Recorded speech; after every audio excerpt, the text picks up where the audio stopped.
Today, the moon moves into Scorpio, a deeply feeling water sign known for having an impeccable sense of BS, an ability to read between the lines, to see the soul behind somebody's eyes.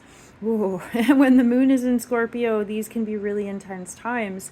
The key word on this oracle card is power, but what comes up is themes of power, like whether we have it, whether we give it away, whether we feel like we've never had it.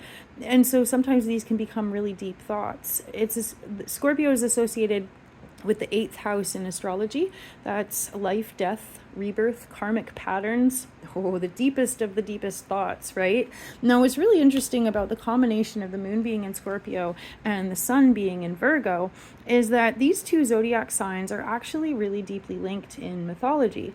And the only thing that separates these two signs is the sign of Libra, which is the only zodiac sign represented by an object. And in between the two, we find balance. The common thread between Scorpio and Virgo is the desire to seek the truth. And so today's energy is going to be really spicy indeed. What's going on is that Mercury forms a challenging square to Uranus. Now, Mercury is the planet of what we think, but also like our deeply held thought patterns. Not just what we think about the moment or what's popping into our head, but like our healthy headspace, or maybe it's not so healthy. It's about mental health, it's about our perceptions, but it's also about that lens that we see the world through. Everybody's got their own lens. And so many times we have conversations, arguments with people where it's clear that people just don't see things the same way. Now, some of it is a matter of education or awareness, but a lot of it really comes down to everybody sees the world like literally through different eyes. It's about how you were raised. It's about the conditions through which you live your life, and all of those things culminating into a particular belief system or perspective. Now, although Jupiter is belief systems, Mercury is your perspective. And when you have this experience of Mercury forming a challenging square with Uranus, the planet of change, upheaval, breakdowns, breakups, breakthroughs, this can be a really spicy time indeed.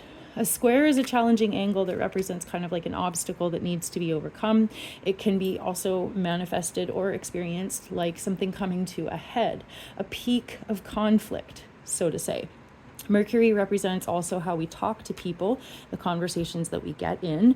And because Mercury is in Virgo, there's going to be this element of I am right, you are wrong, or the other thing about Virgo is that Virgo's words can cut like a knife. Now, the 3 of Swords is a card for the day, and we have 3 swords piercing a heart. This is clearly classically known as the heartbreak card, but if you break down the numerology, 3 is a number of creativity, and swords is air, so that's our logic, that's our perspectives, that's Mercury. If you are experiencing any kind of repeating pattern, if you feel as though you are not able to create the life of your dreams, or maybe somebody's raining on your parade, the 3 of Swords energy is this Mercury-Uranus square today. Because if we are experiencing any kind of pain within our headspace, within our hearts, our perspectives, we may try to seek change by making some really drastic decisions, either using words that cut like a knife, making these snap decisions that like burning it to the ground kind of thing, burning bridges, transforming our lives. Tower card energy. I actually kind of expected to see the Tower card today, but it didn't come up. 3 of Swords is perfect. And so that's where we have to be really mindful of like, okay, I'm experiencing some really deep feelings right now. I'm focused on being the healthiest person or living the healthiest life that I can. If I'm sensing that something within myself or around me is out of balance, how can I use my words?